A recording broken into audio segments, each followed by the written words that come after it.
Have you ever heard of Anne Frank? Many of you may have read her diary in your classes. Can you name any other Holocaust victims? You may only be able to come up with one or two others, or none at all.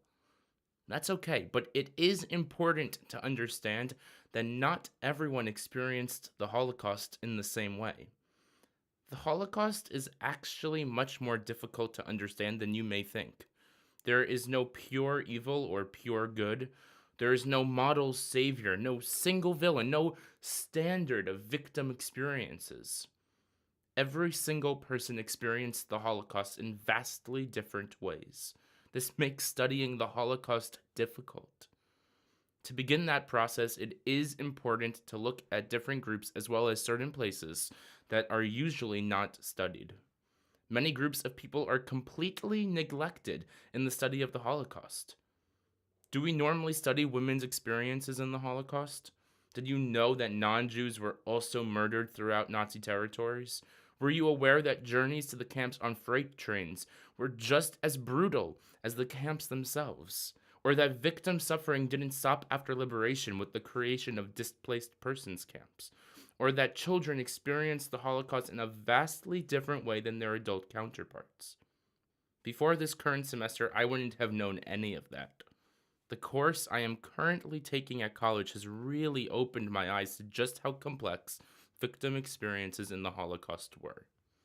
Throughout this video, I hope to open your eyes as well, and to begin to show you just how complicated the Holocaust was.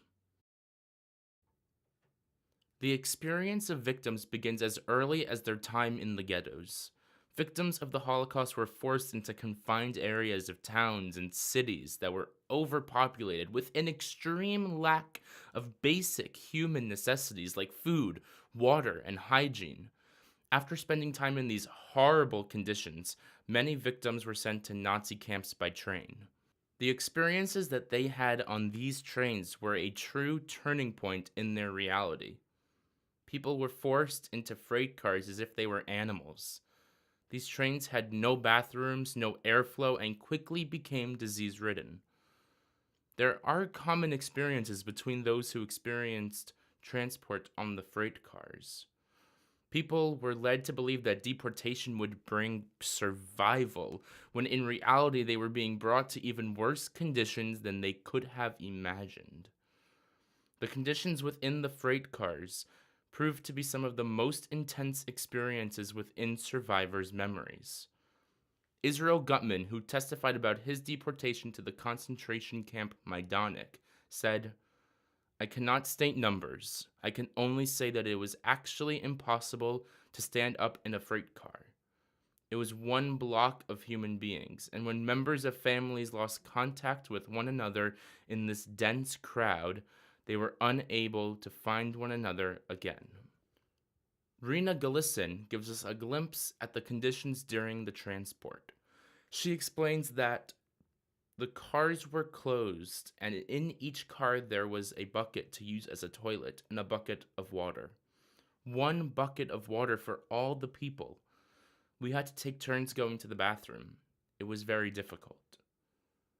Most of us are used to having some sense of privacy when going to the bathroom, but imagine having that privacy taken away from you. These experiences were just the beginning of the many ways that the Nazis took away the humanity of these victims. Women who were victims of the Holocaust often have their stories go untold, either because they are misrepresented in Holocaust literature or because their actual experiences go unrecognized.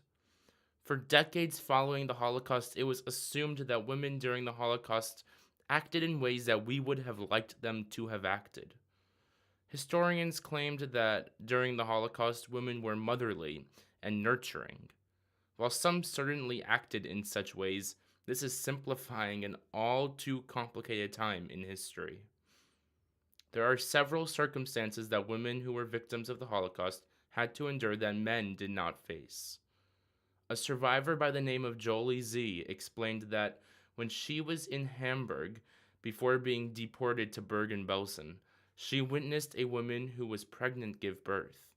She goes on to explain that after the woman gave birth, An SS guard brought the baby into the room where she was waiting and drowned him in the sink.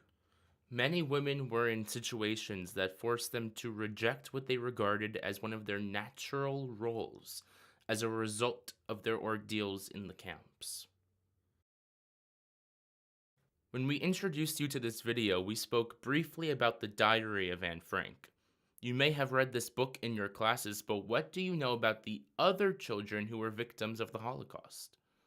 Although Anne Frank provides an idea of the events that were occurring during World War II in Holland, her story is quite unusual. Understanding that her experience was not the experience that most children had is important. Many other children during the Holocaust kept diaries just like Anne Frank did. A girl in the Łódź ghetto in Poland wrote about the starvation that she and her family experienced. In the ghetto, each family was given only a ration of food, and that was meant to feed their whole household, but it was always much less than was needed to stay alive and healthy. She explained that starvation is terrifying.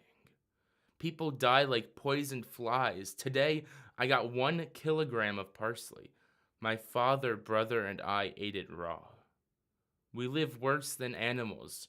Human life is miserable, but one still fights for it.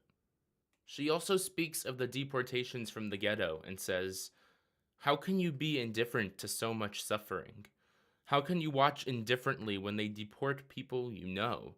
The sick, the elderly, and the children." Many children who were victims of the Holocaust had their childhood stripped away from them by the Nazis. They had to adapt to their new situation and take on many responsibilities that would never be expected of a child under different circumstances. Jews were not the only group targeted by Nazi Germany. Other groups that were attacked by the Nazis were the communists, the handicapped, Roma and Sinti, Slavs, asocials, homosexuals, Jehovah's Witnesses, African Germans, and Freemasons.